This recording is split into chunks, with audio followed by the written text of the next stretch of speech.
Hello बच्चों, आज हम आपके लिए लाए हैं संधि और आपका हमारे चैनल उड़ान संस्था में एक बार फिर स्वागत है।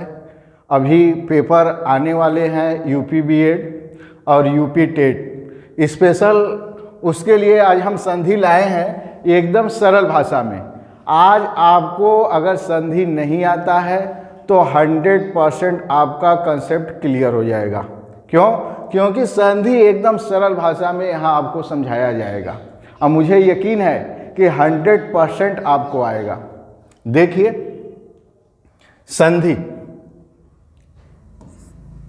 संधि हम जानेंगे कि संधि होता क्या है। संधि मीन्स जोड़, संधि मीन्स जोड़ या मेल, मिलना, जुड़ना। यानी अगर क्वेश्चन आ गया कि संधि का शाब्दिक अर्थ क्या है, शाब्दिक अर्थ क्या है, संधि का शाब्दिक अर्थ क्या है, तो क्या करेंगे? जोड़ या मेल, मिलना या जुड़ना क्या कहलाएगा? संधि।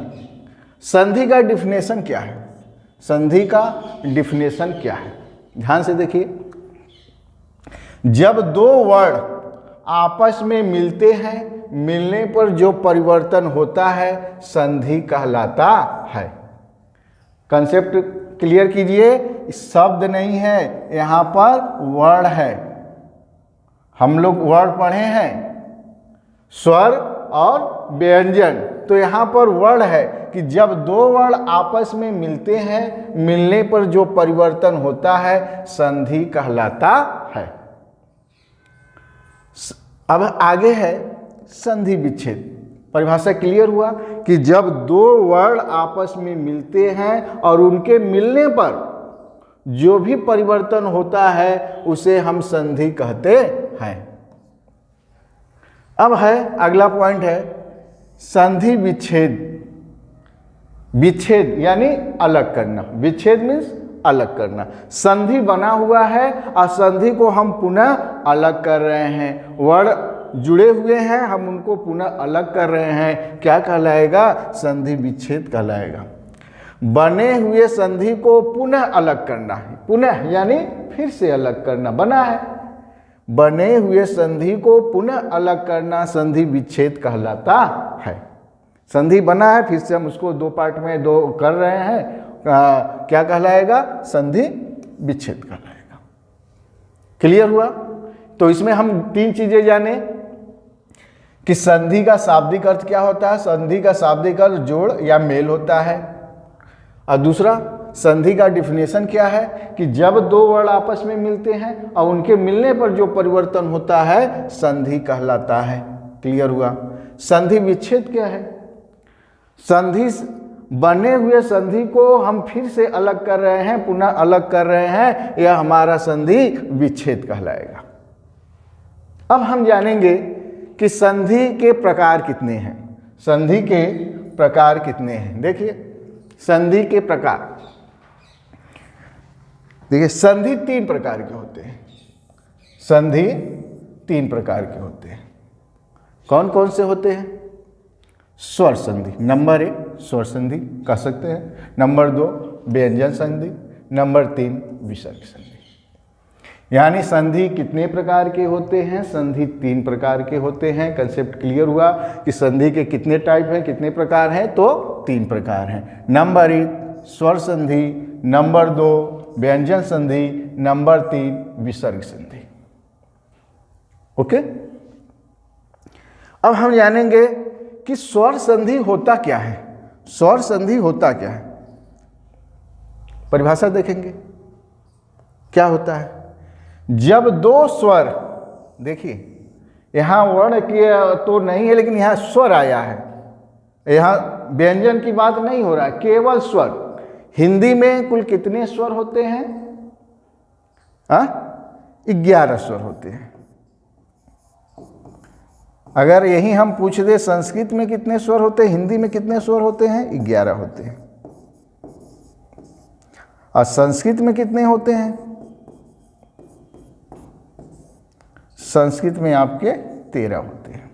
यानी 11 हिंदी में हो गए, 13 संस्कृत में हो गए। क्या बढ़ रहा है? री, री, ये आपका संस्कृत में 2 ऐड हो जा रहे हैं, जिनसे क्या हो जाए, स्वरों की संख्या हो गई 13 और हिंदी में टोटल 11। तो स्वर संधि में क्या आया है?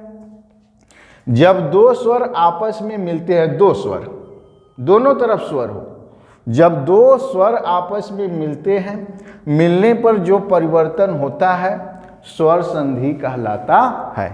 कहने का मतलब स्वर ही जुड़ेगा, व्यंजन इसमें नहीं आएगा, ओनली स्वर। Concept clear?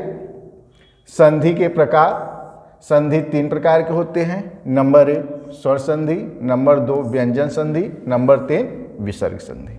हम जानेंगे स्वर संधि क्या है।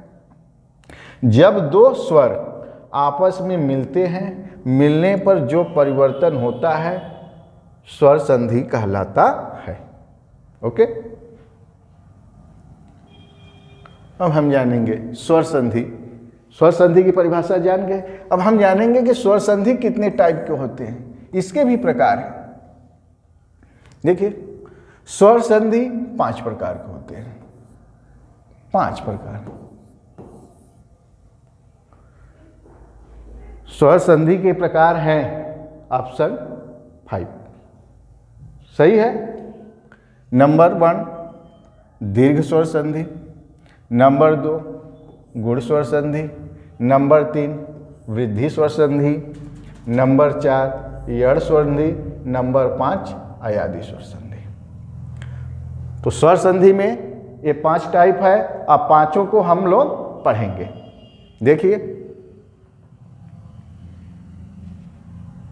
अब है नंबर 1 दीर्घ स्वर संधि। किसका पार्ट है दीर्घ स्वर संधि? स्वर संधि का पार्ट है। किसका पार्ट है? स्वर संधि का। सूत्र है अका सवर्णे दीर्घ। नियम, हमको नियम जानना जरूरी है। नियम जान गए आप संधि एकदम सही कर लेंगे। क्या नियम है? जब हर्ष, हर्ष मीन्स छोटा, हर्ष मीन्स छोटा, छोटा का मतलब अ इ उ री। कहने का मतलब देखिए, यह आपका जो है छोटा है, यह भी छोटा है, दोनों मिल गए तो क्या बन गया? दीर्घ बन गया। ये बड़ा है, इसको बड़े को हम बोलेंगे दीर्घ, और छोटे को हम लघु भी बोल सकते हैं, हर्ष भी बोल सकते हैं। कहने का मतलब क्यों बड़ा है, क्यों छोटा है, जानिए। यानी जो छोटा स्वर है उच्चारण करने में, ये जो बड़ा स्वर है उच्चारण करने में छोटे स्वर से दुगने का टाइम लेता है, समय लेता है, इसलिए यह क्या है? दीर्घ है। हम जितने बार में अ बोलेंगे उतने में एक बार बोलेंगे आ का मात्रा उच्चारण करेंगे खींचकर आ, यानी कहने अ। जितने में हमने 2 बार अ बोला उतने में एक बार हम क्या बोल रहे हैं? आ बोल रहे हैं। जितने में हम 2 बार ई बोल रहे हैं उतने में एक बार खींचकर बोलेंगे ई, यानी कहने का मतलब ई, यानी just double time. Just double time है तो वह दीर्घ है, उसका आधा समय ले रहा है बोलने में तो वह हर्ष है। क्लियर हुआ? हर्ष और दीर्घ, यानी दीर्घ हर्ष से बोलने में दुगना टाइम लेता है, दुगना समय लेता है, इसलिए वह क्या है? दीर्घ है। देखिए, जब हर्ष यानी ये छोटा हो गया अ इ उ री, या दीर्घ, दीर्घ मतलब बड़ा। अब बड़ा क्या है? आ ई उ री के बाद पुनः यानी फिर से हर्ष, वही चीज हर्ष या दीर्घ आए तो दोनों मिलकर दीर्घ हो जाता है, दोनों मिलकर दीर्घ हो जाता है। देखिए नियम कंसेप्ट है। देखिए, यानी अपने शब्दों में, एकदम सरल शब्दों में समझिए कि छोटा स्वर आए उसके बाद बड़ा स्वर आए या छोटा स्वर आए, हमेशा बड़ा बनेगा। दीर्घ स्वर, दीर्घ का मतलब ही होता है बड़ा। जहां बड़ा मात्रा देखेंगे, बड़ा आ का मात्रा, बड़ी ई का मात्रा, बड़ा ऊ का मात्रा, बड़ा री का मात्रा, वह हमारा दीर्घ स्वर संधि कहलाएगा। कैसे जानेंगे?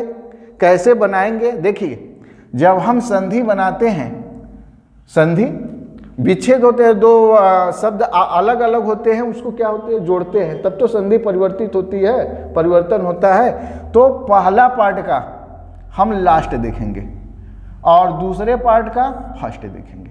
और देखेंगे क्या कि किसका मात्रा लगा हुआ है, किसका मात्रा लगा हुआ है। तो यहाँ पर क्या है? हिम प्लस आलय, हिम प्लस आलय। अब देखिए म पर कौन सा मात्रा है? अ का। चूंकि अगर म क्या है? म व्यंजन है, हम जानते हैं कि स्वर व्यंजन जो है स्वरों की सहायता से बोला जाता है।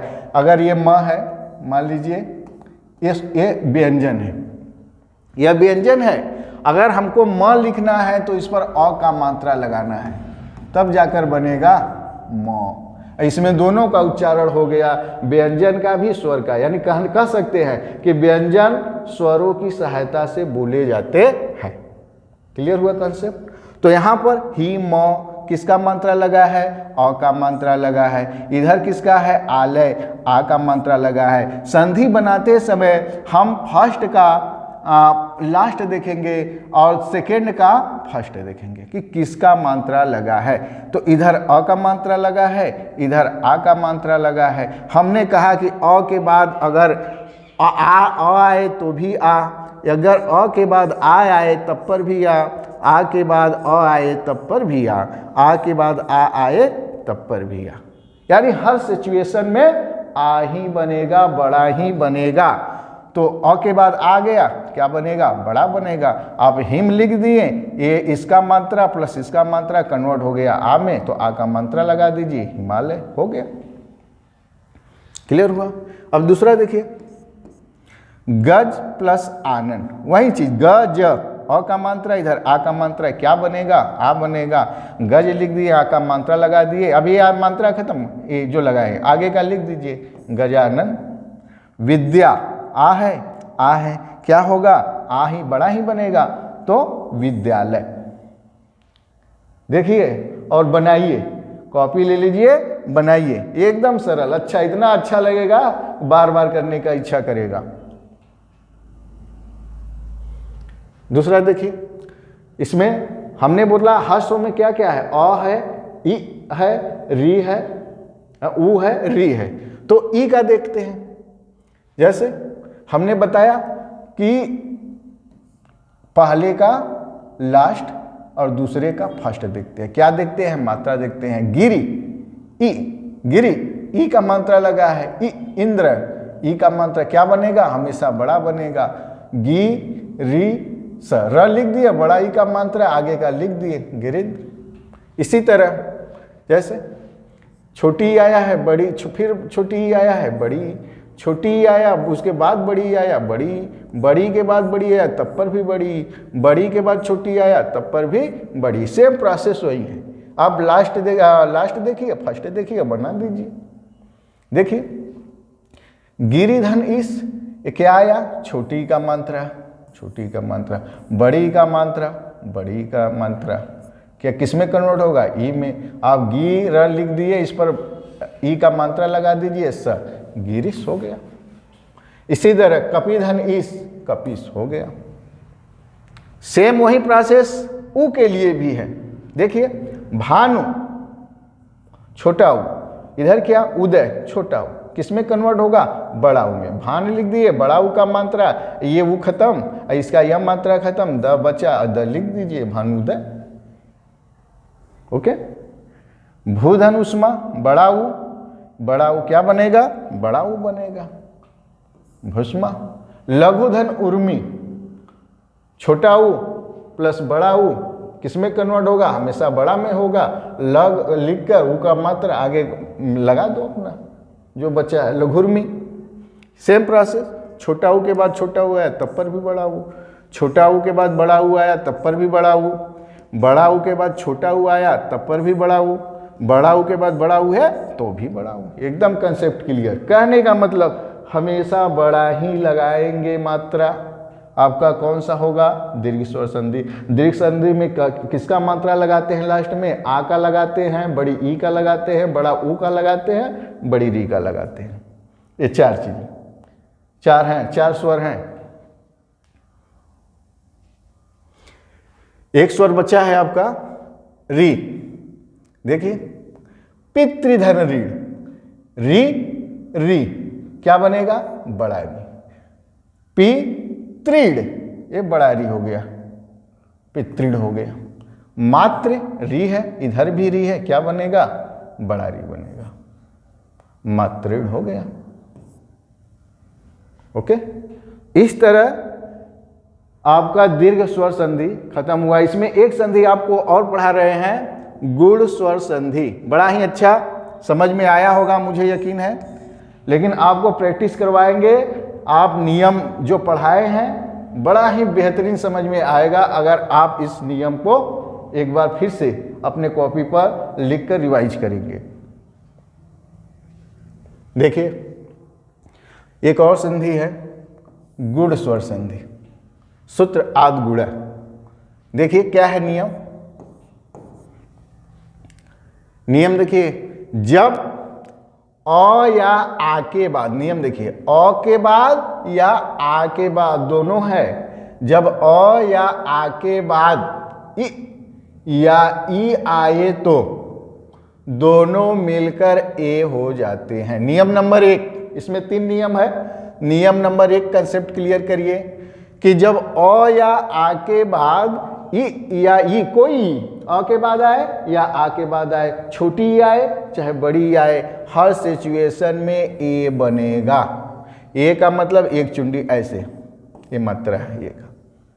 देखिए प्रोसेस समझिए, अ के बाद अगर छोटी आ गया तो भी ए, अ के बाद बड़ी आया तो भी ए, आ के बाद छोटी आया तो भी ए, आ के बाद बड़ी आया तो भी ए।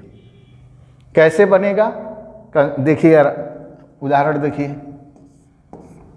देखिए, रमा प्लस ईस, हमने बताया कि संधि में हम पहला शब्द का जो है लास्ट देखते हैं कि किसका मात्रा लगा है, और दूसरे का हम फर्स्ट देखते हैं किसका मात्रा लगा है। तो इसमें रमा आ का मात्रा, इधर बड़ी का, आ के बाद आए ई चाहे अ के बाद ई आए, हमेशा ए बनेगा। हमने र लिख दिया, यह आ का मात्रा र म लिख दिया, इसका आ का मात्रा प्लस इसका ई का मात्रा कन्वर्ट हो गया ए में, तो हमने ए का मात्रा लगा दिया। म पर आगे का जो स बचा है लिख दीजिए, क्या हुआ? रमेश हो गया। नर प्लस ईस, देखिए अ का मात्रा, र पर किसका मात्रा? अ का मात्रा, इधर ई, अ के बाद आए, छोटी आए चाहे बड़ी आए, हमेशा क्या बनेगा? ए बनेगा। नर लिख दिए, ए का बनेगा, ए का मात्रा लगा दिए, ए खत्म ही, आगे का स लिख दो, नरेश। महाधन इस, आ, इधर ई इक्वल ए, महेश। गणधन इस, गणेश। इस तरह नियम नंबर 1 हम समझ गए। अब इसका गुण स्वर संधि का नियम नंबर 2। नियम नंबर 2 क्या है? देखिए, सेम वही चीज है, कंसेप्ट क्लियर करिए कि पहले नियम में ए बना है, अ के बाद ई आया है चाहे आ के बाद, और दूसरा में सेम वैसा ही है कि जब अ या आ के बाद उ क्या आए? उ या उ आए, अ के बाद उ आए चाहे आ के बाद उ आए, छोटा उ आए चाहे बड़ा उ आए, हमेशा क्या बनेगा? ओ बनेगा। क्या बनेगा? ओ बनेगा।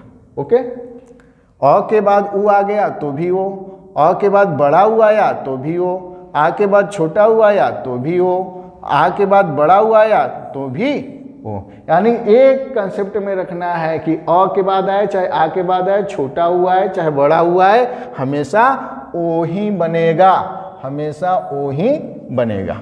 जैसे देखिए फिर से उदाहरण, पर धन उपकार, पर प्लस उपकार। अब पर मात्रा देखेंगे तुरंत, लास्ट वाला र, अ का मात्रा लगा है, उ का, इधर उ का मात्रा है, अ के बाद उ आ गया चाहे आ के बाद उ आए, छोटा उ आए चाहे बड़ा उ आए, क्या बनेगा? ओ ही बनेगा। अब पर लिख दिए, अब उस पर ओ का मात्रा लगा दिए। अब यह वो आपका कैंसिल, आगे का पूरा लिख दो। परोपकार, पर धन उपकार, परोपकार। लंब धन उदर, अ है उ है ओ, लंबोदर। प्रश्न धन उत्तर, अ का मात्रा उ का मात्रा किसमें कन्वर्ट हो गया? ओ में, प्रश्नो उत्तर। ओके। अब लास्ट इसका नियम है, नियम नंबर 3। देखिए ध्यान से कि जब अ या आ के बाद री आए, क्या आए? री से ऋषि, री आए तो दोनों मिलकर अर हो जाता है। क्या हो जाता है? अर हो जाता है। अर है ये, अर का निशान ये है। ठीक है, देखिए देव, लास्ट देख लिया हमने, क्या मात्रा लगा? अ। इधर क्या है? री, किसमें कन्वर्ट होगा? अर। अर का निशान क्या है? आप देख रहे हैं, रेप। ठीक है, तो अब हमने बनाया देव, अब अर, देवर्षि, देवर अर आ रहा है, देवर्षि, ये आपका अर हो गया। देवर्षि, ये आपका अर है, देवर्षि। महा धन ऋषि, आ का मात्रा प्लस री का मात्रा किसमें कन्वर्ट हो गया? अर में। तो माह लिख दिए, ह लिख दिए। अब हम अर का मात्रा लगा दिए अपना, अब महर्षि हो गया। इस तरह अभी इसके बाद हम प्रश्न को, पूरे नियम को पढ़ाने के बाद, यानी स्वर संधि पढ़ाने के बाद एक आपका प्रश्नोत्तरी होगा जिसमें प्रैक्टिस सेट होगा, आपसे करवाया जाएगा। आप नियम को भली भांति पढ़ लीजिए। सर आप नियम को भली भांति पढ़ लीजिए। इसके बाद हम अगले वीडियो में आपको मिलेंगे वृद्धि स्वर संधि और यड़ स्वर संधि और अयादि स्वर संधि लेकर। तब तक के लिए